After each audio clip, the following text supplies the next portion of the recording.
Welcome to Everyday Buddhism, making every day better by applying the proven tools found in Buddhist concepts.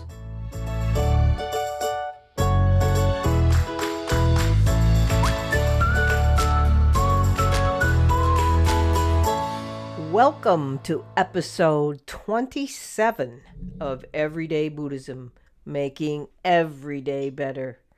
That was a long time between episodes, wasn't it?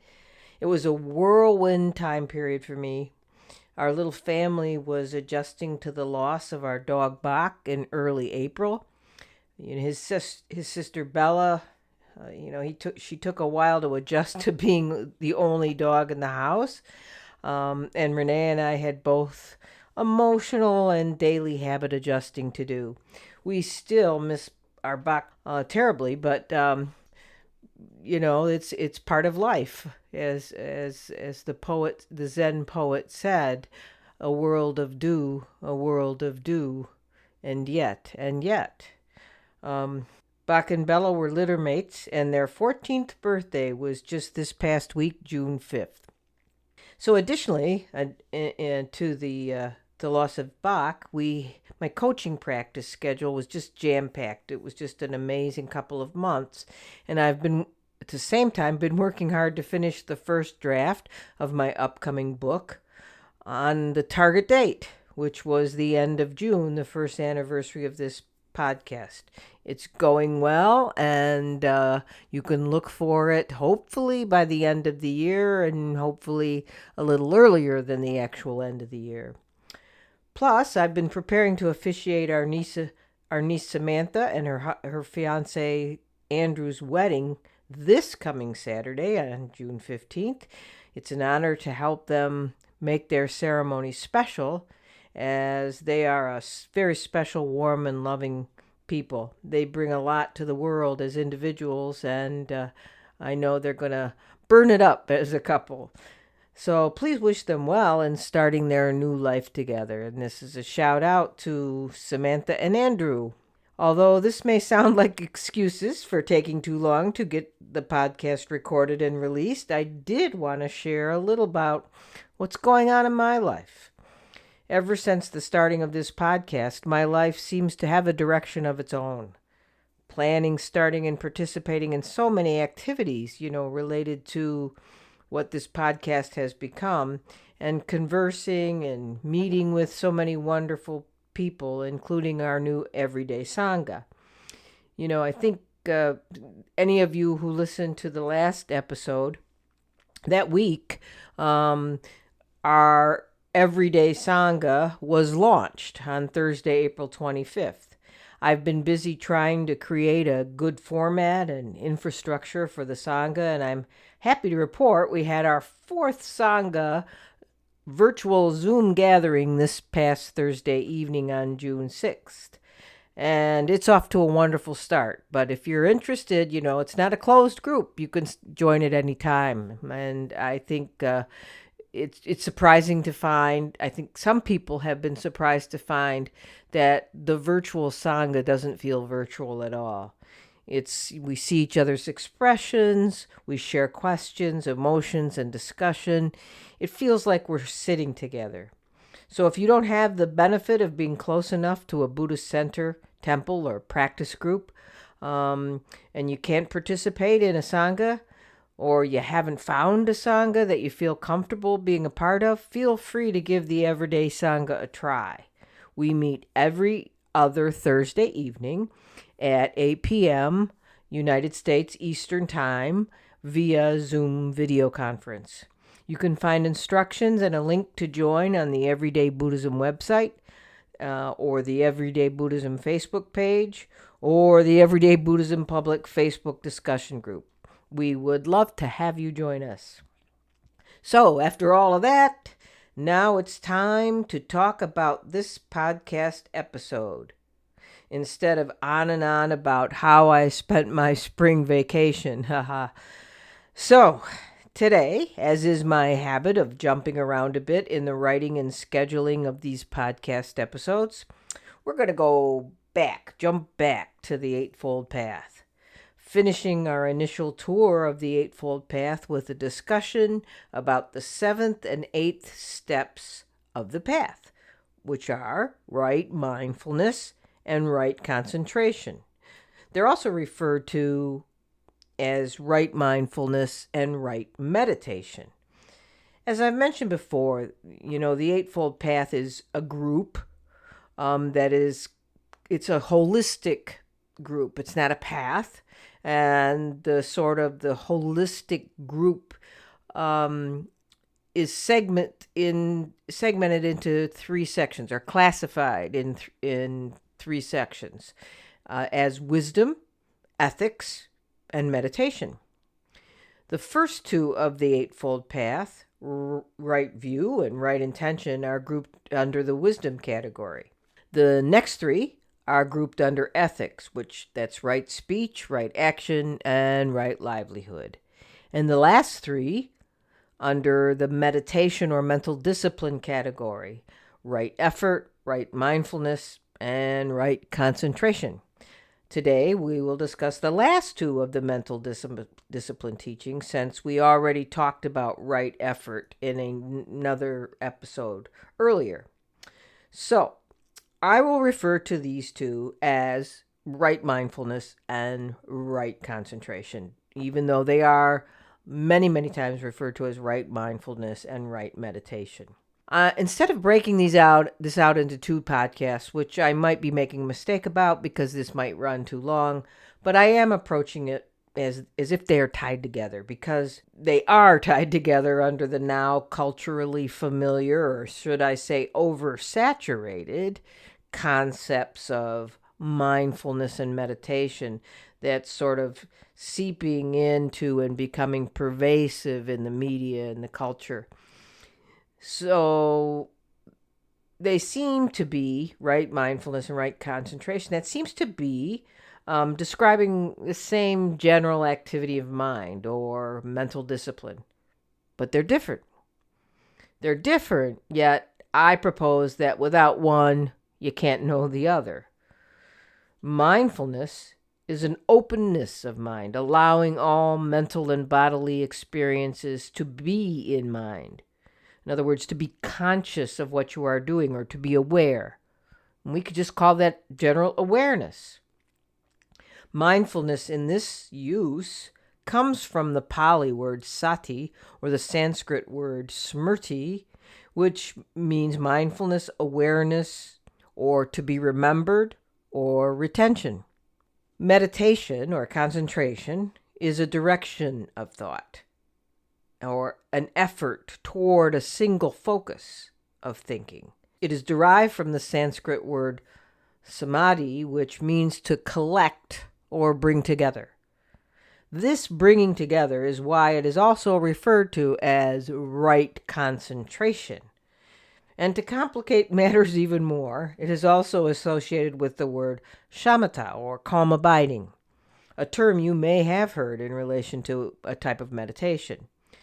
Applied to meditation, shamatha and samadhi refer to a focused or one-pointed concentration with the intention of meditation. But an important point to help distinguish the relationship between these 2 things, mindfulness and concentration, is to ask what directs the thought, or even who directs the thought. Any being can concentrate. Just watch a cat or a hawk focusing on their prey for hours on end. Right concentration is different because it is unified by intention, by right intention. When we concentrate with the combination of right intention and right effort, the horizon of our mind shifts. In more recent studies of science called neurotheology, it's the study of the identification of whether the biological basis of the religious experience, studying whether our minds create God, or maybe God created our minds to apprehend God. So In that study, they discovered that Tibetan Buddhists and Franciscan nuns seem to cease the activity of the parietal lobes, which are lobes in the upper back region of the brain, and they cease during meditation and prayer. This region of the brain determines how we understand our body's position in space. Where self ends and non-self begins. That discovery that those lobes go quiet explain maybe why many have experienced or described the feeling of being on a higher plane during meditation or prayer. If there's, if it goes quiet and sort of the sense of where our self ends and our non-self begins, if it's fuzzy, then we feel like we're not this distinct self, right? I have experienced this during meditation, and I have talked with people or read reports of others who have experienced it too. It seems that meditation and prayer dissolve the sense of separateness and therefore, heighten a sense of interconnection. This hints at the modifying effect or change that can take place when you meditate or pray. This is the intention we should hold when we practice mindfulness, to eliminate our sense of separation from others and from life as it is. Yeah, I'm going to go on a bit of a tangent here. This is one of my issues with too much of the popularization of mindfulness to the point of it being a sort of technique to be more productive, a technique for corporate success, a technique for leadership success. All of that's great. But in the grand scheme, is it helping our sense of connection to others? And that's when a thing like meditation is separated from where it came, like separated from Buddhism, it loses sort of the reason for its being. So if our target is to eliminate our sense of separation from others and from life as it is in meditation, we have to ask the question, how do we do it? There is a story about the Buddha and a philosopher.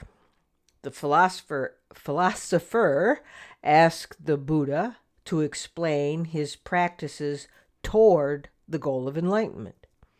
And the Buddha answered this way. He said, "We walk, we sit, we bathe, we eat."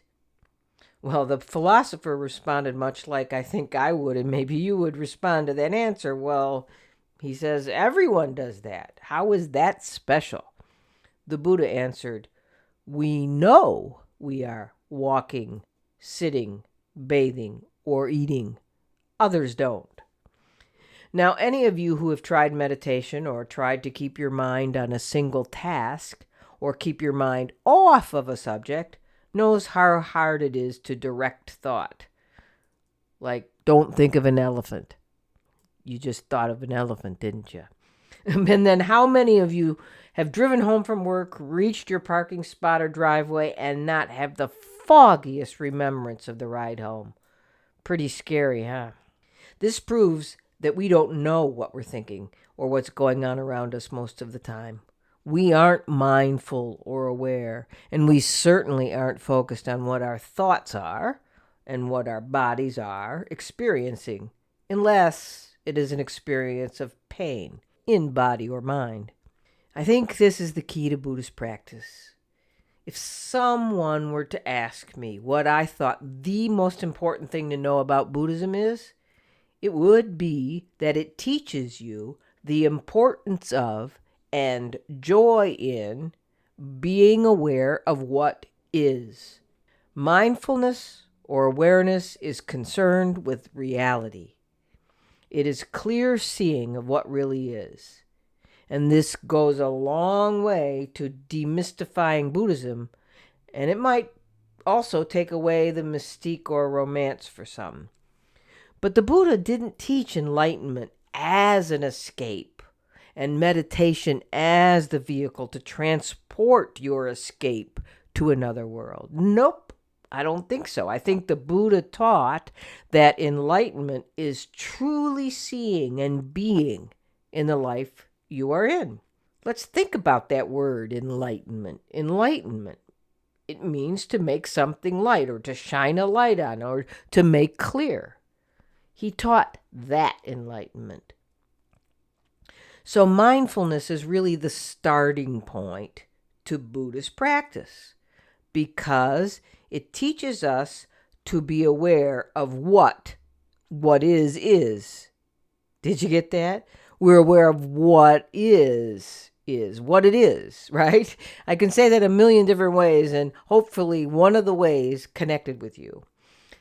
The pioneer teacher Joel Goldstein calls mindfulness the central practice of the Dharma and the critical first ingredient in the Buddha's recipe for enlightenment. As you are now very familiar, it wouldn't be a study of Dharma if there wasn't a list explaining a concept or practice in detail. And yep, there is a list related to mindfulness. The Buddha taught the principles of mindfulness as the four foundations from the Pali Canon in both the middle-length discourses of the Buddha and in the long discourses of the Buddha. That long discourses, that's also the one that includes the explanation of the Four Noble Truths. But we're talking about the four foundations now. So the four foundations he explains like this, and this is a quote from the long discourse. Here, monks, a monk abides contemplating body as body, ardent, clearly aware, and mindful. Having put aside hankering and fretting for the world, he abides contemplating feelings as feelings. He abides contemplating mind as mind. He abides contemplating mind objects as mind objects, ardent, clearly awake, and mindful, having put aside hankering and fretting for the world. So the four foundations are being aware of our bodies, our feelings, our emotions, thoughts, and events as they occur moment to moment. This is how the Buddha taught us to gain insight.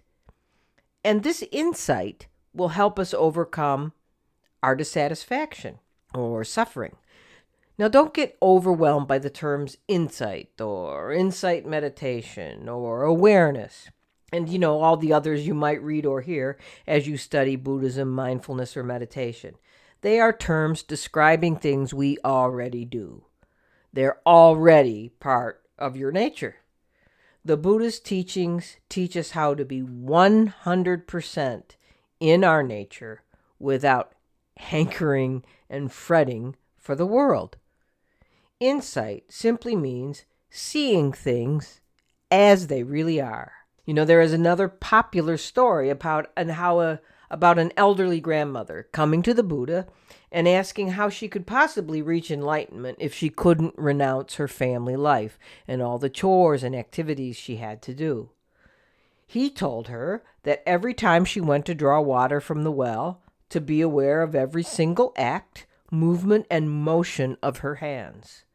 He said that when she carried the water home in a jug on top of her head, that she should be aware of every step of her feet. And when she did other chores, she should maintain continuous mindfulness and awareness of every moment, activity, and thought. Sounds easy, but if anyone has ever tried this, like in the spirit of Thich Nhat Hanh or other teachers' instructions, you know how hard it is.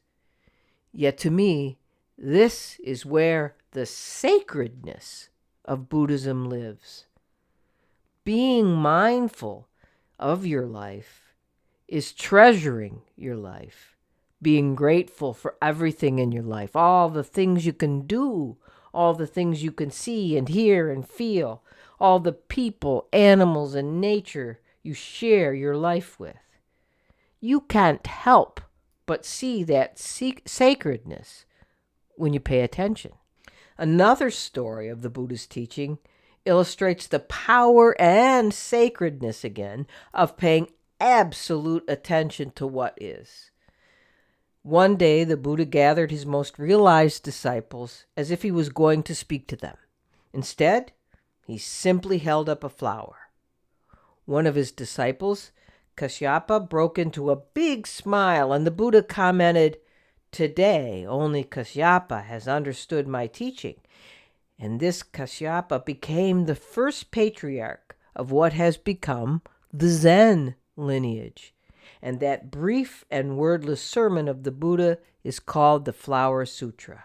You know, it's our tendency to always look outside of ourselves for everything, for the answers to why things are the way they are and why they aren't the way they should be according to you. But we are looking with the conceptual mind, the mind that functions naturally in duality, the mind that is looking for something, not just looking at what is. Everywhere in the sacredness of our life, in nature surrounding us, are beautiful things. Basho, one of the most famous Japanese poets, wrote this haiku: "Look carefully, the Nizuna blooms along the fence. Ah." Now, the Nizuna is a small wildflower that is easy not to see. That is life. Life is full of small flowers that we overlook in our non-awareness, our non-mindfulness. The Zen teacher, Nansen, when asked what Buddhism is, answered, "Everyday life." That is one way to practice awareness or mindfulness, by taking the time to really see what's around you. But it is also a matter of the 4 foundations of mindfulness that the Buddha taught.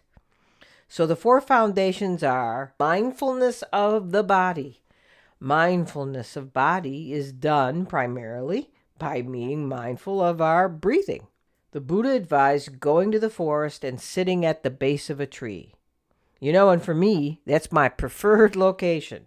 Not always literally sitting at the base of a tree, but in nature, even if it's in my backyard or on a walk at a local park or trail. But wherever we sit or walk, if we find a quiet place and just breathe in and out mindfully, knowing but not controlling the breathing out and the breathing in, knowing but not controlling whether your breath is long or short. This is a deceptively simple practice. It sounds easy, but it is remarkably tricky and equally profound. Some of you are probably aware that no matter how committed and sincere you are, the mind has other plans. It will typically rebel and race off everywhere else but watching the breath, and you'll be confronted with distractions, memories, fantasies, plans. And as Stephen Batchelor points out in The Awakening of the West, quote, "One is forced to confront the sobering truth that one is only notionally in charge of one's psychological life," unquote. Weird, isn't it? When I sit, all the things I need to do, should do, circle round and round and round in my mind, taunting me like Mara. The other practice taught by the Buddha is to be aware of not just our breathing, but of our walking and our standing and our sitting and lying down, to know that we are doing those things. The Buddha also taught to reflect on our body's impurities, to sort of separate and contemplate the 4 elements in our bodies, earth, water, fire, air. See, being aware of the elements helps us to understand that our bodies are made up of parts or components or aggregates. And there are the 5 aggregates. I think we might have touched on this before. They're also referred to as skandhas in Sanskrit. And these are form or matter, sensation or feeling, perception or cognition, mental formation or mental habits, like the thoughts, ideas, opinions, compulsions, and consciousness. These are the things we mistakenly cling to as self. So if we allow ourselves to focus on these elements in our bodies, like either the earth, water, fire, air, or look at what's happening, what's going on. Is it a sensation or a feeling? Is it a perception or cognition? Am I seeing a form? Or am I overcome by thoughts? The more we can look at these as like things, little things that are going on, despite what we might want to be thinking of or be focusing on, like despite focusing on our breath, the more likely we are to understand how we aren't the self we think we are. So that's the first foundation. The second is mindfulness of feelings and mind. The second and third is mindfulness of feelings and mindfulness of mind. So contemplation or mindfulness of feelings is another good practice, because feelings typically arise, take us over, get us to act, whether that's advisable or not, and then they go away. If we made a habit of just watching them, just watch the feelings, see how they rise up, wash over us, and vanish. They vanish all by themselves. We don't have to do a thing. Yet if we cling to those feelings, we give them energy and a lifespan that they wouldn't naturally have. Now, contemplation of the mind is to watch and notice how your mind is disposed, inclined, or influenced. The Buddha asked his monks to check their minds to see if there was lust, hate, confusion, distraction, concentration, or liberation. Again, the key here, too, is just to observe the mind states without judging them or identifying them as me or mine, good or bad, this or that. The moment we identify with feelings and mental states is the moment we have become imprisoned by them. Contemplation of mind objects is essentially a contemplation of things, or a manifestation of reality. What is a mind object? That sounds very confusing. But when you think of it, the objects outside, the things that we perceive, like I'm looking out the window at a tree right now. Perceiving that tree is a mind object. The tree exists, but unless my mind objectifies it or sees it or brings it in, it's not anything. So what the Buddha meant when he taught the four foundations is contemplation without grasping at anything in the world, or contemplation without conception. If I look at that tree and not start putting labels on it, like it's an evergreen tree. Oh, it needs trimming. It's touching the roof, or any other thing about the tree, then I'm conceiving the tree rather than just understanding that I'm aware of the tree. So this is sort of like the mechanics. The typical like Buddhist presentation. Like, we got the list down. Here's the foundation. That's why he called it the four foundation. This is the mechanics or the structure. But how do we put it into practice in real life? We can practice impartial watchfulness or bare attention to the present moment without conceptualization, without elaboration or comparison. We can remember to pay attention by using mindfulness bells. This is what Thich Nhat Hanh does at his retreat centers. Throughout the day, mindfulness bells are sounded, reminding participants to stop and be aware of what is right there in the present moment. Be aware of body, feelings, thoughts, and things. We can use any sound, in our own practice and not at a retreat center, in our everyday life, in our home, in our work, in our commute. We can use any sound or activity in our daily life as mindfulness bells. Your smartphone, every time it dings a notification. Your clock, you can actually set a notification for your phone to ding every hour.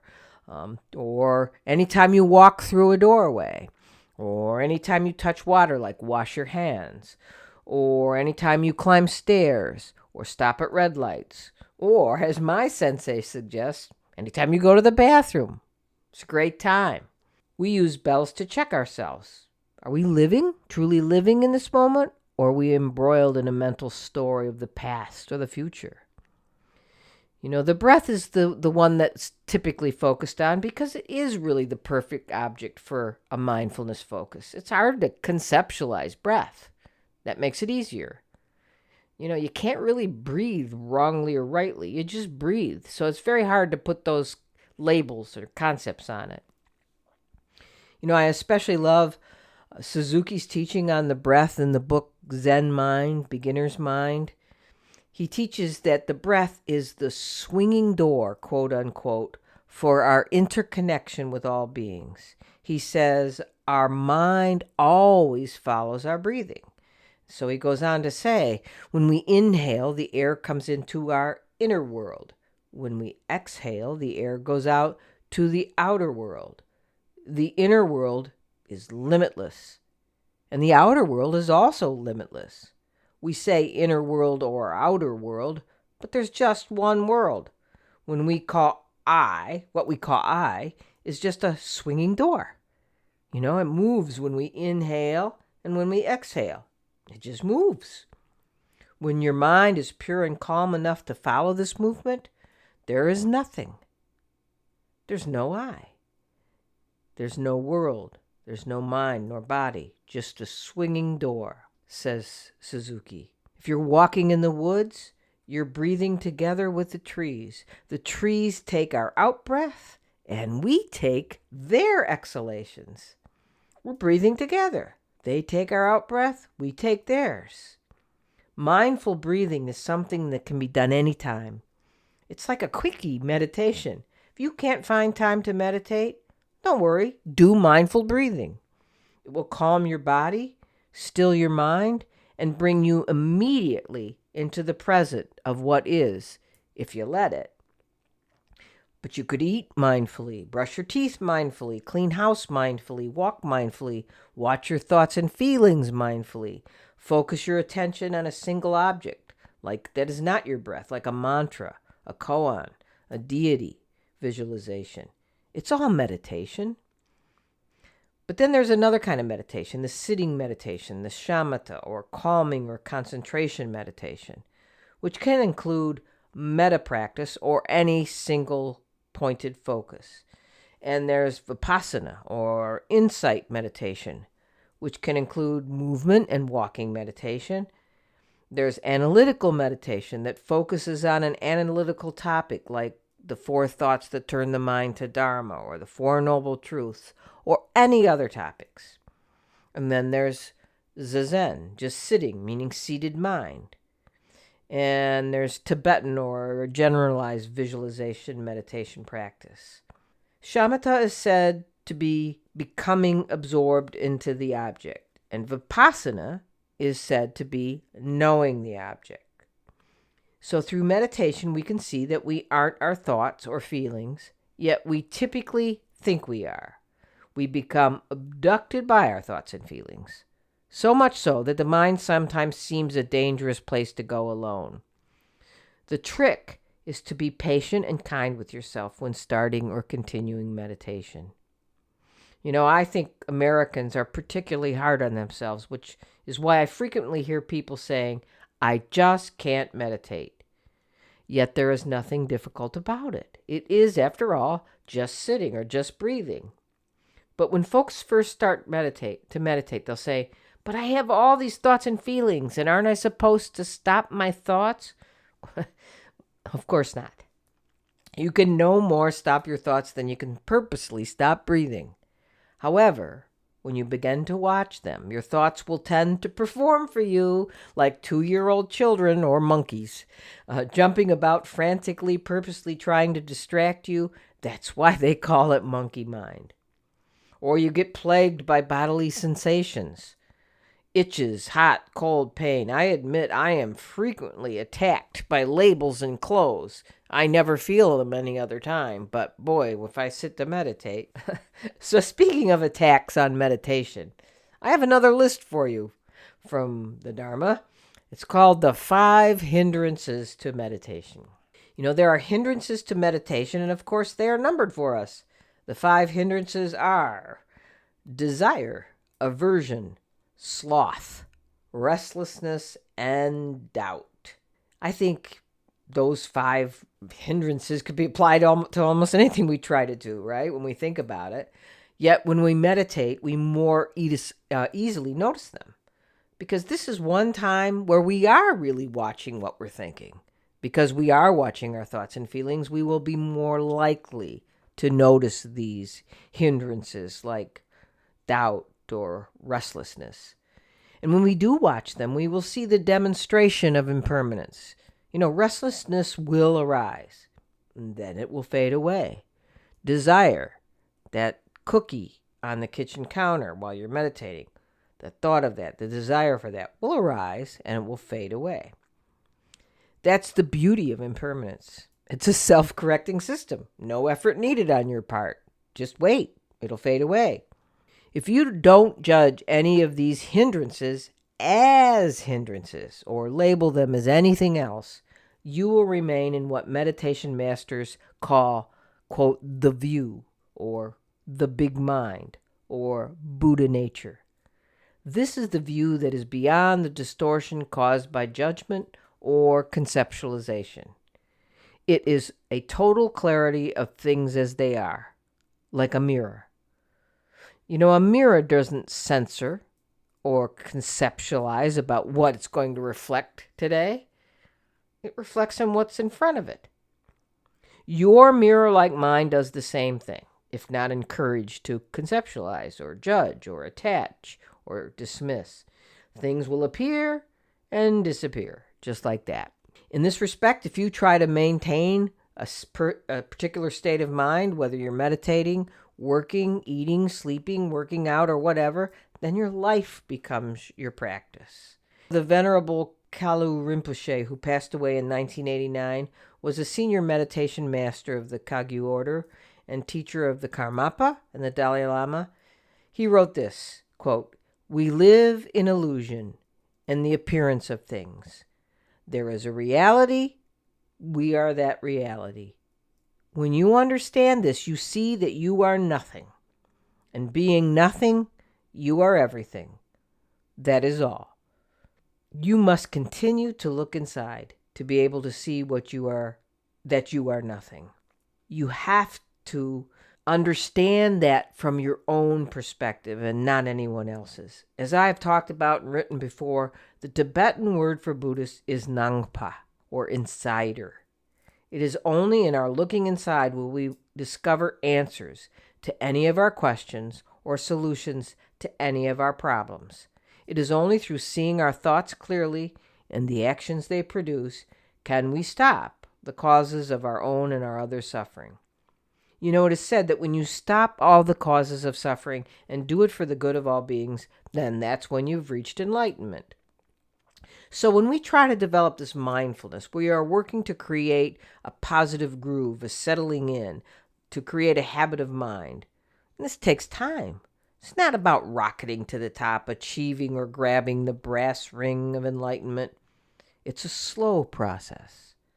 Letting mindfulness slowly diffuse through our mental processes, emotions, and physical behaviors until unwholesome mental states and emotions are derailed. David Brazier says, quote, "Buddhism is something we practice, not something we figure out. This implies taking the time to create a habit. This implies doing it, not reading about it." You can hear more on the subject of meditation in episode 16, Simple Awareness and the Many Forms of Meditation, where I catalog the different types of meditation and mindfulness practices that span religions and traditions. But I'm not going to do that here. I'll sort of conclude this episode with part of the episode from that Simple Awareness, because I believe it's very important to this discussion and worth repeating. Awareness, I think, is the key. Among all the different types of practices of meditation and the current emphasis on mindfulness in our culture, I believe the most important part of mindfulness or meditation is the practice of simple awareness. I won't go into all the different types of awareness or pure presence teachings and teachers. I did that in that other episode. There are so many, including those I mentioned in the episode, like Muji, Adyashanti, Eckhart Tolle, Locke Kelly. They've emerged from a lot of different traditions and teaching styles, including modern non-duality or Advaita movement, Tibetan Dzogchen and Mahamudra traditions, and the self-inquiry method of Bhagavan Sri Ramana Maharishi. With this form of meditation becoming so popular, it wouldn't be at all difficult to connect with teachings through books, websites, audio CDs, podcasts, or meditation apps if you're interested in getting into a particular practice tradition. But let's just talk about simple awareness. How many times in a day are you truly aware? Or maybe I should be more precise and say, how many times are we truly aware of being aware? That is really at the heart of the matter. Awareness is simply that. It doesn't have to be aware of something. That would be dualistic. Our minds are aware by their very nature. They're just sitting there being aware. Yet that nature is obscured by thoughts, emotions, like the clear blue sky is obscured by clouds. Sometimes the clouds are white puffy clouds. Sometimes they're dark and angry. But we don't normally judge or conceptualize the clouds unless we are planning an outside event, and we have confidence that the clear blue sky is there behind them. But like I said earlier, we are generally not aware of that clear mind of natural awareness because we've been kidnapped by a train of thoughts and the emotions they kick off. Getting to know awareness is easier if we first practice meditation with an object, like the breath, or a mantra, or gazing at a candle. When we are meditating on the object and we become aware that we lost the object of meditation in a journey on that train of thoughts, at that moment, we've actually become aware. So, it's not a negative, it's a positive, as long as we don't judge or criticize ourselves for letting thoughts carry us away. That's why when I'm working with a coaching client in the practice of mindfulness or meditation, I tell them when they become aware that they are lost in a thought, it's a huge success and something to celebrate in the practice of meditation. If they can notice it, if they can be aware of it without judgment, they have successfully experienced a moment of clear awareness. That clear awareness can be the object of meditation. It exists between our thoughts. It exists underneath our emotions. And if we are meditating on the arising and passing away of thoughts and emotions, I encourage you to look for it. Look for it, but don't chase away the thoughts or judge the thoughts as all getting in your way. Just quietly observe the arising and passing away of thoughts, and then be aware of the space in between. If you look back or look in, you'll spot it.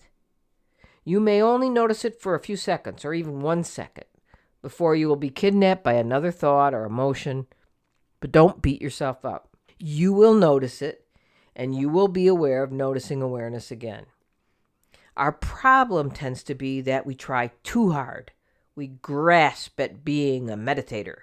We cling to doing it right, trying not to think. And as soon as we do that, we've put a death grip on the relaxed and spacious awareness that is our mind's natural way of being. And if we tend to think the opposite way, of going into our meditation practice with sort of the goal of chilling out or being calm, then we are more likely to drift away in a daydream, allowing that thought train to kidnap us until we are 1,000,000 miles away. To catch a glimpse of awareness, it's best to be like Goldilocks, looking for a space that's not too hard or not too soft. Or, as the story goes, the Buddha taught the method for meditating properly is like that of getting the perfect sound out of a stringed instrument, with the strings not too tight or not too loose. So our mental attitude around awareness and meditation should not be too concentrated or too relaxed. A good way to investigate this or look at it for yourself is to think of moments in your life where you experienced, even briefly, a sense of being aware of yourself in life.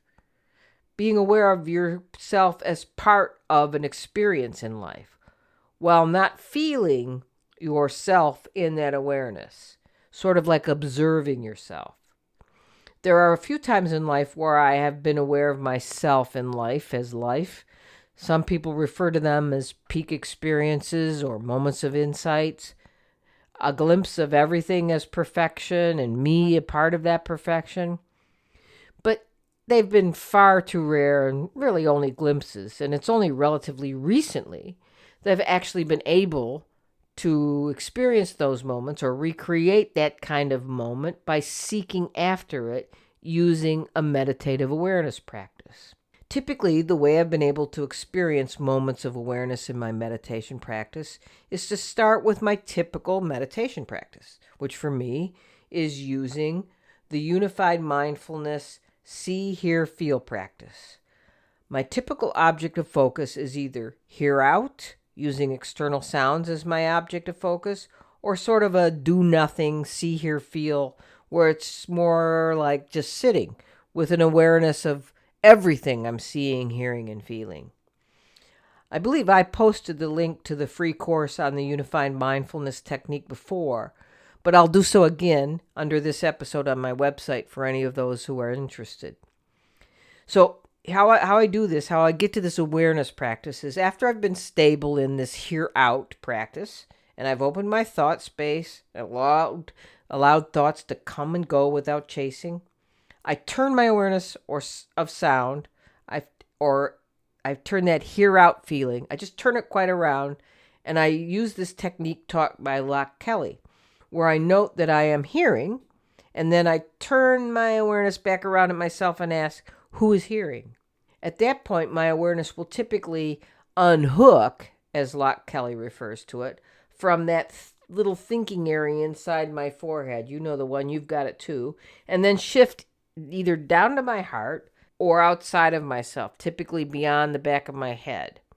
At that point, I become aware of a spacious awareness that isn't hooked or anchored in that little part of my head or hooked inside of myself. Prior to actively practicing this, I only merely found myself in this experience of spacious awareness, but now I'm able to sort of recreate it. And it really is easier than it sounds like it would be. I encourage you to try it. And a lot of times you can just get this feeling of awareness by just being in a relaxed place, maybe in nature, open up to everything that's happening. It's kind of like doing see, hear, feel. And then, look at what you're see, hearing, and feeling, and then look back at yourself being aware of that. And then so you're glimpsing your own awareness. So like I said, previously I had these experiences of awareness. As a child, I would get these peak experiences just sitting with my back against a tree like the Buddha recommended, having no idea that the Buddha recommended that, watching a squirrel. And as an adult, I had vivid examples. One occurred on a late September afternoon. I was standing on the deck of a friend's condominium, which was built into the side of a steep hill overlooking Canandaigua Lake, one of the Finger Lakes. While my host and the other guests went into the condo, I remained watching this lone tern ride drafts against the dark, cloudy sky. That was it. But time stopped, thoughts stopped, my sense of self stopped, and as I seemingly became a part of the tern, the golden and red trees on the hill, the sun and the clouds, I became exhilarated with an immense joy beyond reason or cause. I wanted to describe it to my companions when I joined them again, but I had absolutely no words. Another of these experiences, I was watching our Labrador and German Shepherd mixed dog, Ayla, contentedly chewing her chew toy. This was years ago. She's long since gone. But my awareness expanded beyond myself as me. Watching her chew, I seemed to become both her chewing, like her chewing, and the chewing, and the me that I didn't identify with, but I was aware of. So it was like a total, comprehensive understanding of all these sensations. Another day, I glanced out the window near my desk, taking a break from my work and computer screen, and I noticed my elderly neighbor brushing the snow from his car. I watched for a few minutes that seemed like hours. Nothing happened that I hadn't seen a million times before, but his slow, slow, attentive, careful, and caring snow brushing sort of penetrated my heart with simple yet brilliant love for my neighbor, for myself, for everyone and everything. Some might describe these experiences as described in the Bible, in Philippians 4:7. Quote, "And the peace of God, which passeth all understanding, shall keep your hearts and minds through Christ Jesus." Unquote. The Indian poet Rabindranath Tagore was watching the sunrise in a Calcutta street when he wrote, "Suddenly, in a moment, a veil seemed to be lifted from my eyes. There was nothing and no one whom I did not love at that moment." See, from a Buddhist perspective, I think of these experiences as glimpses of enlightenment, or temporarily experience what is referred to as shunyata, or emptiness, or suchness. Someone who has reached total enlightenment is a Buddha. The Buddha referred to himself as Tathagata, which means one who is thus come, or one who is thus gone. It means one who resides totally in suchness. Thus gone is to go beyond self. And when one goes beyond self, one lives from the heart. And as Tagore wrote, "There is nothing and no one whom you do not love, if even for a moment." The great Prajnaparamita mantra from the Heart Sutra praises this enlightenment with the words, "Gate gate, paragate, parasamgate, bodhisvaha," which means gone, gone, gone beyond, gone altogether beyond. Oh, what an awakening! All hail. To truly understand or reside in suchness is as described in the 5th century Chinese Mahayana scripture, Awakening of Faith in the Mahayana, quote, "The highest wisdom which shines throughout the world. It has true knowledge and a mind resting simply in its own being. It is eternal, blissful, its own self-being, and the purest simplicity." Unquote. My personal experiences and the words I read in the sutras and from teachers past and present affirm to me that awakening is not foreign to us. Now, we're not residing in it permanently, probably, but I believe we've all glimpsed it. The Heart Sutra reassures us that we are, in fact, the stuff of suchness. We have this enlightenment potential in us because, quote, "Whatever is form, that is emptiness. Whatever is emptiness, that is form," unquote.